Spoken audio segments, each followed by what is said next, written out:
बिस्मिल्लाहिर्रहमानिर्रहीम टू आपका मैट्रिसेस और डिटरमिनेंट्स के ऊपर है और क्लास फर्स्ट ईयर से रिलेटेड याद रखें कि बहुत सारी अब आपके इस चैप्टर में नई बातें आ गई हैं और वो तमाम बातें जो हैं आप कह सकते हैं कि कुछ ओ लेवल से और कुछ आपको लाहौर यानी कि पंजाब बोर्ड से वो बातें दी गई हैं जो कि वहाँ ऑलरेडी पहले से ही शामिल थी कि हमारे पास डायगोनल मैट्रिक्स होता है।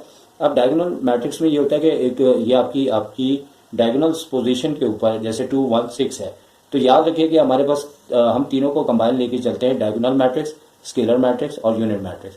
अब इन तमाम के अंदर ये जो आपकी डायगोनल पोजीशन है ये वाली, इसके अलावा तमाम एलिमेंट्स जो हैं वो 0 0 होंगे। तो ये तीनों मैट्रिक्स जो हैं वो याद रखें कि एक मतलब एक के स्क्वायर मैट्रिक्स होते हैं। स्क्वायर का मतलब है रो और कॉलम आपस में इक्वल होते हैं, लेकिन अगर ये डायगोनल वाइज अगर ये नंबर डिफरेंट है जैसे 2 1 6 बाकी तमाम नंबर 0 है तो इस सूरत में हम इसे डायगोनल मैट्रिक्स कहेंगे।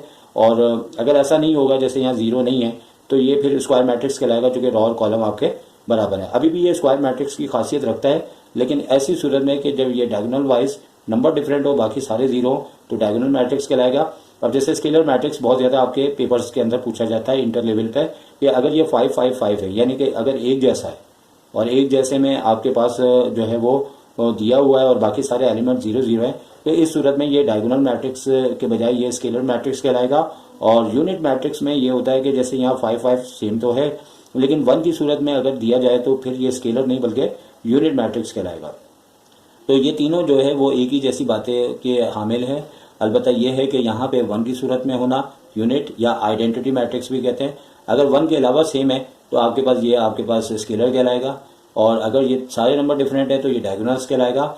और नल मैट्रिक्स इस सूरत में होता है कि अगर ऑल एलिमेंट्स आपके 0 हों तो नल मैट्रिक्स कहलाता है। या अब जो है वो कई ऐसे नए मैट्रिक्स आपकी खिदमत में पेश किए गए जो कि पहले आपके पास सामने नहीं थे और आपने नहीं पढ़े थे। अब टाइप ऑफ मैट्रिक्स में मजीद जो है मैट्रिक्स है वो एक्चुअली ए का ट्रांसपोज लेने पे अगर वो दोबारा ए मैट्रिक्स आ जाता है तो वो आपके पास मैट्रिक्स कहलाता है। और इसको एक्सप्लेन करने के लिए कुछ एक एग्जांपल आपके सामने ली हुई है कि ए का अगर ट्रांसपोज लेते हैं तो सिर्फ ट्रांसपोज लेना अलग बात है, लेकिन ट्रांसपोज में कुछ ऐसी बातें आ जाना कि वो प्रॉपर्टीज़ बहुत सारी दी हुई हैं तो बाय नेम हमें फिर उसको समझना पड़ेगा। लेकिन सिंपल अगर हम ट्रांसपोज समझे तो आप इस पेज पे आ जाए। तो याद रखें कि अगर ए मैट्रिक्स जैसे कि यहाँ पे मैंने आपको कॉन्सेप्ट क्लियर करने के लिए एक रेक्टेंगुलर टाइप का मैट्रिक्स लिया हुआ है ताकि मैं आपको समझा सकूं कि ट्रांसपोज सिर्फ अगर ट्रांसपोज लिया जाता है तो कैसा होता है। और ये मेरे सामने बेहतरीन मिसाल है। अगर मैं ये रेक्टेंगुलर को डिस्कस कर रहा हूँ तो मुझे आगे आसानी होगी आपको समझाते हुए। याद रखें कि जब ए मैट्रिक्स दिया जाता है तो रॉ को कॉलम के अंदर बदल दे, यानी कि जैसे मैं यहाँ पे R1 R2 लिख रहा हूँ तो यहाँ पे मैंने R1 को कॉलम की जगह लिख दिया और R2 को सेकंड कॉलम की जगह लिख दिया है। तो ऐसे प्रोसेस को हम ट्रांसपोज कहलाते हैं। जैसे ए के ऊपर अगर हम टी लिख दें तो ये ट्रांसपोज कहलाता है। तो जैसे 1 2 3 रो वाइज लिखा है तो हमने 1 2 3 कॉलम वाइज लिख दिया। इसी तरह 0 5 7 लिखा है तो सेकंड हमने कॉलम बना के 0 5 7 लिख दिया है। तो ये एक ट्रांसपोज है। लेकिन याद रहे कि ए के बाद जब हम ए का ट्रांसपोज ले रहे हैं तो इस सूरत में हमारे पास दोनों मैट्रिक्स का ऑर्डर भी चेंज हो रहा है और उसमें एलिमेंट भी जो है वो चेंज हो चुके हैं। लेकिन यहाँ पे हम जो बातें पढ़ेंगे जैसे सिमेट्रिक्स मेथड है या स्क्यू सिमेट्रिक मैट्रिक्स है तो यहाँ पे जो है वो स्क्वायर मैट्रिक्स होंगे। और स्क्वायर का मतलब है कि जैसे हमने पीछे पढ़ा कि रो और कॉलम बराबर होंगे। और इस सूरत में अगर हम ए का ट्रांसपोज लेते हैं और वो मैट्रिक्स दोबारा ए की शक्ल इख्तियार कर जाता है तो इस सूरत में आपके पास वो मैट्रिक्स कहलाएगा। और स्क्यू सिमेट्रिक्स मैट्रिक्स उस सूरत में कहलाएगा कि जब आप अगर ट्रांसपोज ले रहे हैं और लेने के बाद आप नेगेटिव कॉमन लेने के बाद ए मैट्रिक्स आता है तो उस सूरत में आपका स्क्यू सिमेट्रिक्स मैट्रिक्स आएगा। और ये मैं आपको एक्सप्लेन भी करता हूँ, लेकिन एक्सप्लेन से पहले ये याद रखें कि अगर बाय नेम आपको दे रहे हैं कि सिमेट्रिक मैट्रिक्स कैसे होंगे तो आपने ये बात नोट करनी है कि इस प्रोसेस को सिमेट्रिक्स मैट्रिक्स कहेंगे। ए का ट्रांसपोज इक्वल टू ए, इसी तरह ए के ऊपर ट्रांसपोज के बाद अगर इक्वल टू -a होगा तो स्क्यू का लफ्ज एक्स्ट्रा आ जाएगा सिमेट्रिक्स के साथ। अब आइए आपको इस चीज़ को हम एक्सप्लेन करते हैं।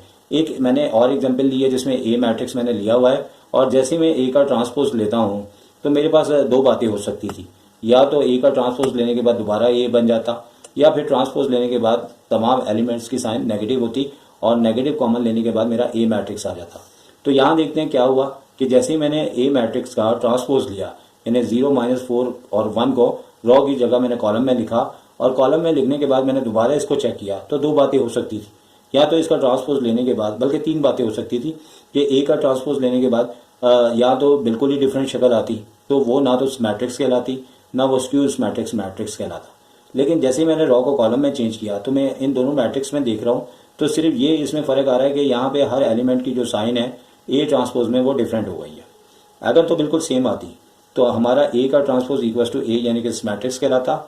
लेकिन यहाँ चूंकि हम जैसे ही हम नेगेटिव कॉमन लेंगे तो हमारे पास ए मैट्रिक्स यहाँ पे बन जाएगा, तो लिहाजा नेगेटिव कॉमन लेने के बाद जैसे ही माइनस ए आता है तो हम इसे स्क्यू मैट्रिक्स मैट्रिक्स कहेंगे, और बगैर नेगेटिव कॉमन लेते हुए अगर ए मैट्रिक्स आता है तो वो आपका मैट्रिक्स मैट्रिक्स कहलाएगा, और अगर बिल्कुल डिफरेंट आता है जैसे मैंने ऊपर बताया था तो फिर वो ना तो स्क्यू होगा ना मैट्रिक्स होगा। अच्छा, अब नंबर नेक्स्ट पे आ जाते हैं। तो यहाँ पे निल पोटेंट मैट्रिक्स दिया हुआ है, जो जैसे कि नामों से भी आपको पता है कि काफ़ी इनके नाम भी याद रखना मुश्किल है, तो इसी तरह से आपको इसका काम भी याद रखना है। तो याद रखें कि इसमें क्या होगा कि अगर हम ए का square equal to null matrix आ जाए या फिर ए का क्यूब लेने पे आपके पास नल मैट्रिक्स आ जाए, यहाँ पे नल मैट्रिक्स ओ को रिप्रेजेंट कर रहा है, और यहाँ पे एक इंडेक्स का भी कॉन्सेप्ट है, तो इसको भी हम आपको एग्जाम्पल में समझाते हैं। जैसे निलपोटेंट मैट्रिक्स के बारे में बात कर रहे हैं, तो हमने एक ए मैट्रिक्स लिया है और आपके लिए टाइम बचाने के लिए हमने खुद ही ये मेहनत करके ए स्क्वायर का मतलब है ए इंटू ए, यानी पहला मैट्रिक्स अगर आपने मैट्रिक के अंदर या 9th क्लास के अंदर ये टॉपिक पढ़ा है तो आपको पता है कि first matrix row wise multiply होता है, सेकंड कॉलम वाइज होता है, यानी कि 1 को 1 से, 2 को 1 से मल्टीप्लाई करना, 3 को -1 से मल्टीप्लाई करना, तो ये हमारे पास टर्म आ जाएगी। इसी तरह फर्स्ट रॉ को दोबारा सेकंड कॉलम से मल्टीप्लाई करना है, फिर फर्स्ट रॉ को थर्ड कॉलम से मल्टीप्लाई करना है, और ऐसे ही करते करते हमने पूरा सॉल्व करना है। और सॉल्व करते हुए अगर हर एलिमेंट आपके पास 0 हो जाता है और ए स्क्वायर इक्वल टू 0 आ जाता है तो ये बात प्रूव हो जाती है कि A square is equal to 0 means null matrix, तो आपके पास ये निलपोटेंट मैट्रिक्स आ जाता है। लेकिन यहाँ पे जैसे देख रहे हैं कि मैंने ए के ऊपर 3 पावर भी लिखी है।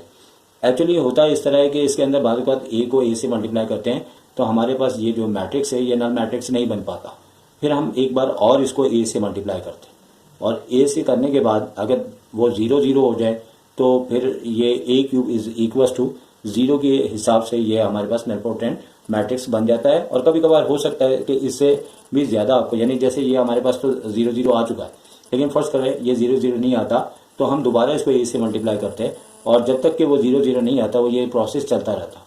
तो आप जैसे बुक के अगर आप क्वेश्चन करें तो वहाँ पे 2 बातें आती है कि एक तो हमें इस शक्ल को प्रूव करना होता है, और दूसरा ये कि हमें इंडेक्स बताना होता है। याद रखें कि अगर ए को ए से मल्टीप्लाई करें तो यानी कि ए के ऊपर अगर स्क्वायर आ रहा है तो इसका इंडेक्स 2 कहलाएगा। अगर ए के ऊपर 3 आ रहा है यानी कि ए को अगर 3 टाइम मल्टीप्लाई करते हुए हमारे पास नल मैट्रिक्स आ रहा है तो इसका इंडेक्स 3 कहलाएगा। अब दोनों सूरतों में ये पूछा जा सकता है कि आपको निलपोटेंट मैट्रिक्स देने के बाद या ये शक्ल A square is equal to null matrix या A cube equal to null matrix देते हुए हो सकता है जैसे ये सारे नाम ऊपर दिए हैं या नीचे हम जो पढ़ेंगे वो नाम दिए जाए तो आपको पता होना चाहिए, और इसमें इंडेक्स का भी पता होना चाहिए।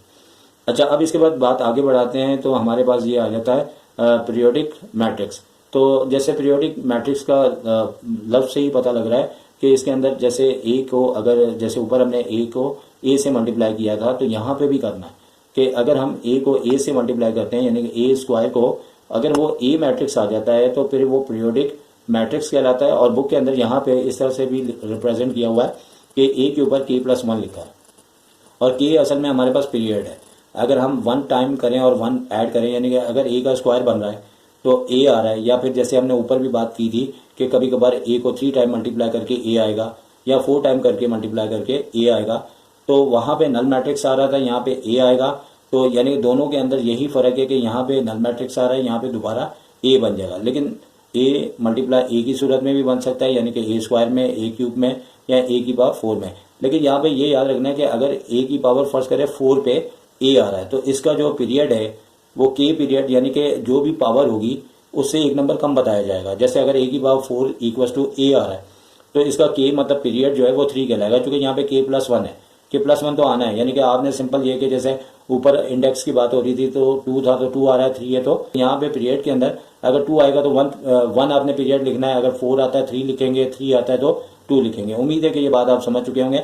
जबकि इसकी मल्टीप्लाई मैं आपको नहीं बता रहा, करके भी नहीं बता रहा, क्योंकि मेरी इस वीडियोस का मकसद है कि कम टाइम में आपका मोबाइल कम से कम डाउन हो, कम से कम आपका टाइम यूज़ हो, और जैसे कि यहाँ पे मैंने मल्टीप्लाई करके बताया था, यकीनी तौर पे यहाँ मल्टीप्लाई करते हुए नल मैट्रिक्स आ रहा है, तो यहाँ मल्टीप्लाई करते हुए ए मैट्रिक्स दोबारा आ जाएगा, जो कि तमाम अक्लमंद बच्चे यूट्यूब में ज़्यादातर वही बच्चे जो कि कम टाइम में सीखना चाहते हैं, तो वो यकीनी तौर पर इसी बातों को वो लाइक करते हैं। तो ए स्क्वायर, अब यहाँ पे आ जाते हैं ए का स्क्वायर, यानी ए को ए से मल्टीप्लाई करें और ए आ जाए जैसे कि ऊपर दिया हुआ है, तो आपका आइडेम्पोटेंट मैट्रिक्स कहलाएगा। अगर नहीं आता तो फिर ये आइडेम्पोटेंट मैट्रिक्स नहीं कहलाएगा, इनवॉल्ट्री मैट्रिक्स आपके पास कहलाएगा।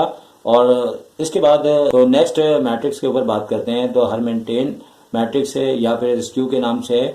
यहाँ पे एक्चुअली इस तरह के अगर ए का हम कॉन्जुगेट लें और उसके बाद ट्रांसपोज लेने के बाद ए आ जाए, और या फिर जैसे कि ऊपर हुआ है कि ए का कॉन्जुगेट लें और ट्रांसपोज लें और माइनस ए आ जाए, तो यानी कि इस सूरत में अगर ए आता है तो आपके पास हर्मिटियन मैट्रिक्स कहलाएगा। नहीं तो स्क्यू के नाम से अगर नेगेटिव के अंदर आता है तो इसके ऊपर आपको एक अदद हमें एग्जाम्पल दे के समझा देना बेहतर होगा, चूँकि ऊपर वाले फिर भी बआसानी समझ में आ जाते हैं। और जैसे कि कहा कि ये तमाम के तमाम MCQs के लिहाज से इंपॉर्टेंट है, और ना सिर्फ इंटर के अंदर बल्कि एंट्री टेस्ट के अंदर भी ये बहुत ज़्यादा इंपॉर्टेंट है। तो हम इसको आगे तो यहाँ पे हमारे पास जो नई बुक आई है उसमें एक 10 क्वेश्चंस हैं, जिसके अंदर आपको बताना है कि ये हर्मिटियन या फिर स्क्यू के नाम से हैं। तो हमें एक मैट्रिक्स दिया है, तो याद रखें कि सबसे पहले अगर हम इसकी कंडीशन लेते हैं, तो ए का कॉन्जुगेट अगर हम लेते हैं तो याद रखें कि ये बाकी तमाम मैट्रिक्स से डिफरेंट है, इसीलिए मैं आपको एक्सप्लेन भी कर रहा हूँ बुक का एक क्वेश्चन कि ए का अगर हम कॉन्जुगेट लेते हैं तो याद रखें कि जो आयोटा वाले नंबर्स हैं उनकी साइनें चेंज हो जाएंगी। जैसे 1 पे कोई फ़र्क नहीं आ रहा, माइनस आयोटा है तो प्लस आयोटा हो गया, -1 लिखा है वो कोई चेंज नहीं है चूँकि ये रियल पार्ट है, प्लस आयोटा है तो ये माइनस आयोटा हो गया। इसी तरह हमने तमाम को किया। उसके बाद ट्रांसपोज लेना है, यानी कि जो रॉ है वो कॉलम में चेंज हो जाएंगे। तो जैसे हम ये प्रोसेस कर रहे हैं, तो अगर हम इन दोनों मैट्रिक्स को देखते हैं तो हमारे पास ये बिल्कुल सेम नहीं आ रहे, क्योंकि 1-1 तो मैच हो रहा है, लेकिन आपके पास ये माइनस आयोटा है तो यहाँ पे क्या है, प्लस आयोटा है। तो इसलिए हमने इसका ट्रांसपोज लिया, तो ट्रांसपोज के बाद हमारे पास ए मैट्रिक्स जो है देखते हैं कि बिल्कुल सेम टू सेम आया है। तो 1 माइनस आयोटा, फिर उसके बाद -1 प्लस आयोटा, तो यहाँ पे हमारे पास बिल्कुल सेम नहीं आया, और ये थर्ड पार्ट था इसका। और बिल्कुल सेम ना आने की वजह से ये हुआ कि इस सूरत में ना तो ये ए आया, ना नेगेटिव कॉमन लेके ये मैच हो रहा है, तो ये दोनों नहीं मैट्रिक्स कहलाए, दोनों मैट्रिक्स नहीं कहलाएंगे। हर्मिटियन भी नहीं कहलाएगा, स्क्यू के नाम से भी नहीं कहलाएगा, चूँकि ना तो ये बिल्कुल सेम आया, ना नेगेटिव कॉमन लेके आ रहा है, बल्कि एक नई शक्ल आ जाती है। तो इसका मतलब है कि ये आपस में इक्वल नहीं है, चूँकि बुक के अंदर यानी कि नाइदर इसका आंसर होगा। और बुक के अंदर 3 पार्ट्स दिए हैं, और एक में डायरेक्ट ए की तरह आ जाता है, यानी कि जो मैट्रिक्स दिया होता है अगर इसे हम ए बोले, जैसे कि अगर स्टार्टिंग में इसको ए लेट करते हैं तो ये बिल्कुल सेम टू सेम अगर आ जाता है तो आपके पास हर्मिटियन कहलाएगा। और अगर नेगेटिव कॉमन लेने के बाद अगर ए मैट्रिक्स आता है तो आपके पास स्क्यू के नाम से कहलाएगा। और अगर दोनों सूरतों में डिफरेंट आता है कि ए भी नहीं आ रहा, माइनस ए भी नहीं आ रहा, तो नाइदर आ जाएगा। तो बहरहाल ये क्वेश्चन सॉल्व करके भी आपको समझाना लाजमी था। एक इसके बाद लास्ट 11 क्वेश्चन है, वो भी क्योंकि हमारे इस पूरे लेक्चर से वो नहीं हो सकता जब तक कि हम उसे समझाए नहीं।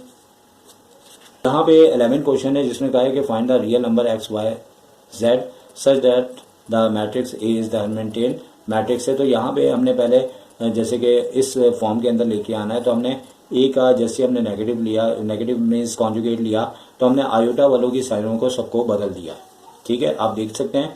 फिर टी जैसे ही लगाया हमने रॉ को कॉलम में बदल के ट्रांसपोज कर दिया।